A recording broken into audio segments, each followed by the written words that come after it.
this case needs some ventilation because we've got input here and output here, and then input, cold air input here, just like we've got here, and then output goes at this point nowhere. So I wanted to have an interesting design for the ventilation. I really like fractal designs. So which fractal generates a pattern which is 3D printable, but also a good ventilation pattern? So that's an interesting question. My favorite fractal is the Mandelbrot set, but the Julia set of the Mandelbrot. And I found this fantastic generator. So what we're going to do is we're going to generate us a fractal. Oh, fantastic. Look at that. Look at that. Beautiful, beautiful, beautiful. You just move your mouse around, and this uses a clever bit of JavaScript to generate this lovely, lovely fractal pattern. So what we're looking for is something that is pretty and also good ventilation. We're going to find a good fractal pattern. We're going to take the image. We're going to convert it into an SVG. We're going to convert that into an STL, and we're going to import that into here, and then we're going to cut a fractal pattern out of the roof of the case here. This case, by the way, 6.5 inches by 10.7 inches by 10 inches even. So pretty small. And then this won't have to live in its own motherboard box, which is, it's a little sad when you think about it, but you know, whatever. First thing first, get ourselves a fractal, something that's going to be good for ventilation. So we might have to play with the colors a little bit here because we're going to use GIMP to get this turned into an SVG. See, I want to get a spiral in there, but the thing is, these are like infinitely recursive. They go down into themselves, and you can't, like, you have to imagine this as something that's being 3D printed. So this might be okay. It's very, very sensitive, and it's very impressive. It's like this with like swirls coming into it. How do I move the mouse one pixel? See, that's pretty cool. And then it also changes when you change which direction you're moving. So here's great ventilation, but not super interesting. Oh, here we go. Here we go. Look at that. Look at that.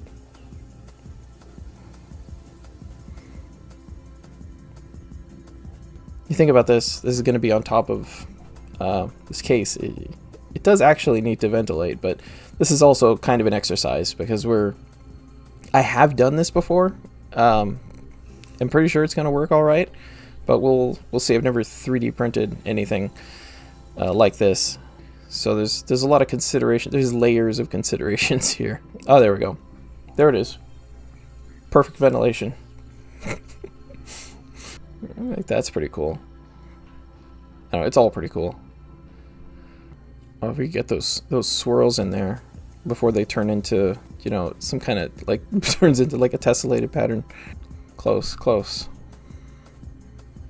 Ooh. Okay, no one breathe.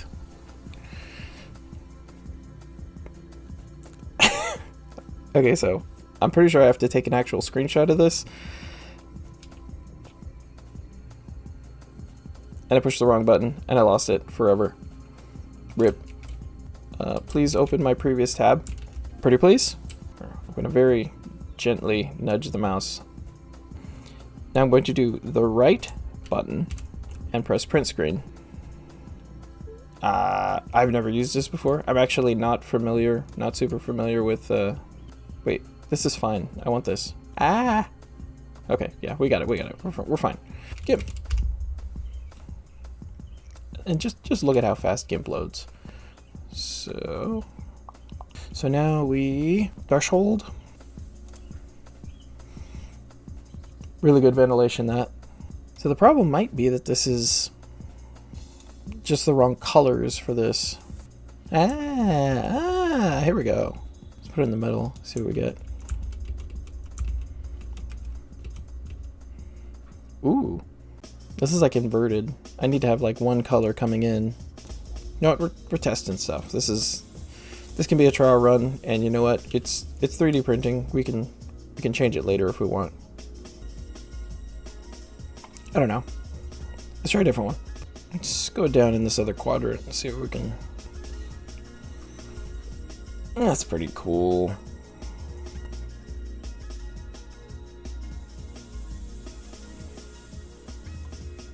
Oh, that's really close. to something. Just nudging the trackball ever so slightly. Bro, look at that. That's so cool. I love the Julia set. Yeah, I kind of like that. I can do screeny. Copy image to clipboard. This navigation is still clunky. I still don't... I'm not comfortable on KDE yet. New image. Crop. It's threshold again. So this inside-outside thing is not... That's not going to work. It's like blue is... Seems like blue is the best choice, but it's not getting where it needs to get. And this is cool and all, but it doesn't have connections. Like, you can't have these islands of color. So this, like, this blending that's taking place right here. Or make little support islands. I feel like the colors are just not quite where we need them to be. Cartoonization should help out. See, these little islands would be lost, but I feel like we're getting closer. What's RGB do? Oh yeah, that's fantastic. So we're figuring stuff out. We're learning. Alright, so here's what we do next. Right, so we got a magic select in here. And it should select all the black, but it selects all the black that's connected, which is probably what we want. But we'll feel it out.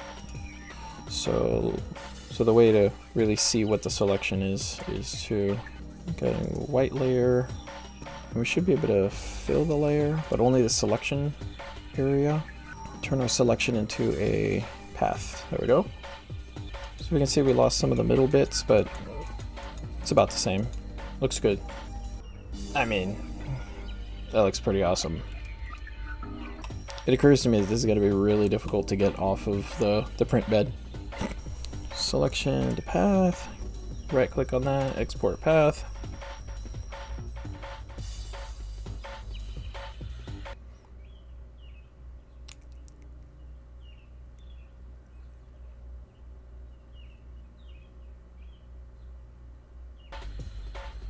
Wow. That was...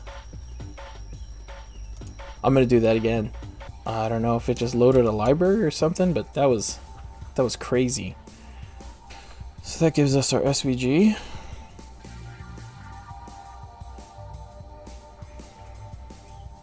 I'm getting distracted. Hard not to get distracted. Can't open home for Julia SVG. Okay, so that's in the downloads folder. Yeah. Oh. Yeah, see, we got marching ants around the outside. So I think we can select invert. There we go. And we want Julia 1. Hey, there we go. Now we're talking. This might even be a little too low resolution. This is fine.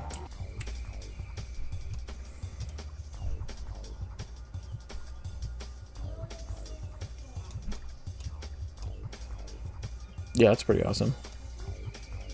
This is fine. Everything's fine. This is fine. So I actually know my shorthand. I don't actually remember the syntax for this.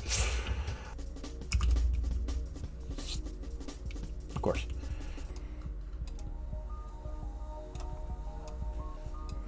Oh, top down. Cool. Cool, cool, cool.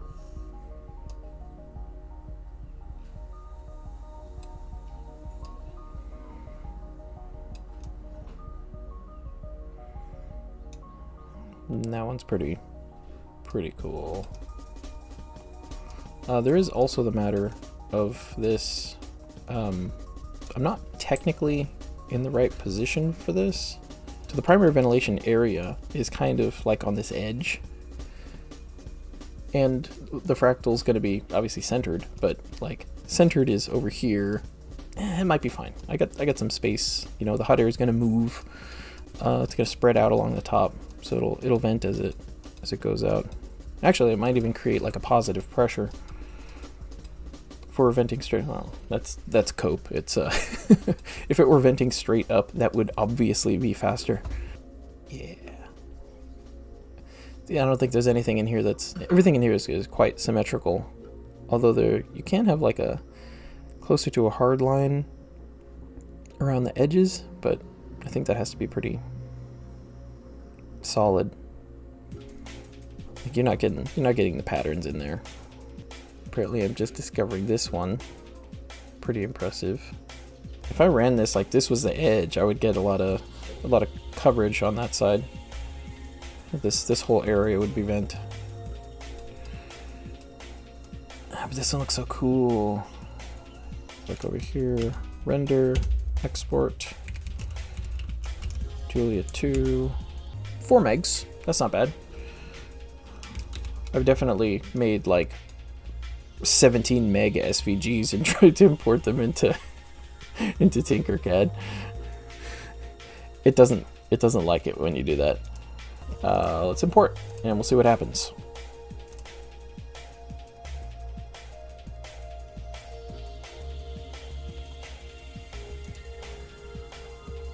Julia 1. Oh, you can import SVGs. That actually might be lighter and easier. I thought I had to extrude it. Let's stick to the STL. I don't want to. Let's test. See, I think this one's a good one. I think this one. Let's try Julia 3. We'll import the SVG first. Let's see how fast it goes. 8698. So 698. This is 2, 3 something. Go. Let's see. I guess 240. Is 10.5. That's how deep it is. Yeah. 254 times 266. So 698. Swap, divide 40%. Yep. Hello. So this is a 220K, and I don't think it's going to do it. And I actually don't know if I can stop it at this point. Yeah, so let's bail out of this. Yeah, so that was Julia 3. Let's do the STL. This is 3 megabytes, so I mean my upload's probably doing a lot of stuff right now. I think our upload is choking us out. I might not even be able to do this. This is going to be disappointing if it doesn't upload. Come on, Tinkercad, I believe in you. It's not true. I don't actually believe in Tinkercad. Yeah, it's choking. Yeah, I'm sorry to do this, but I'm probably just going to have to disconnect and then figure this out. Oh, wow. Oh, look at that. Oh, it finally loaded. That's not, I didn't just, you know, edit this part in. Anyways, check out the fractals, huh?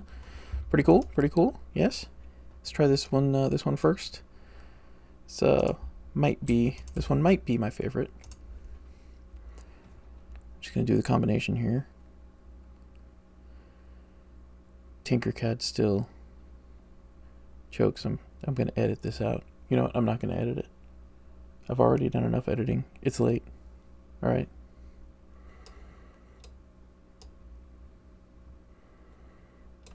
Ta-da! Look at that.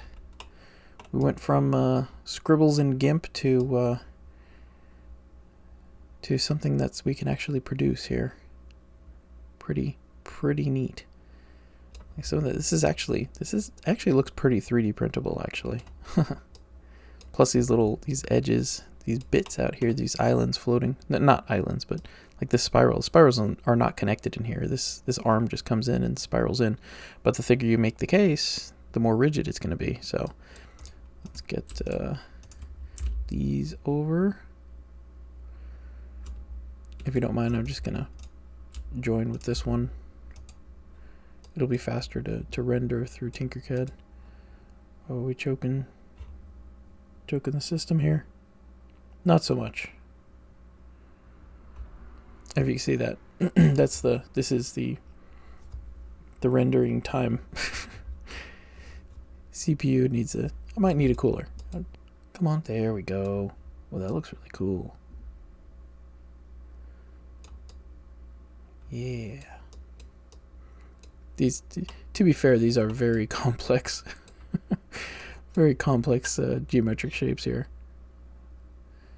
Man, that looks good. Doesn't matter. I should have made 3 cases and then just moved, gotten all of them at the same time. Come on, be impressive. Well, this one has it's kind of the same spirals.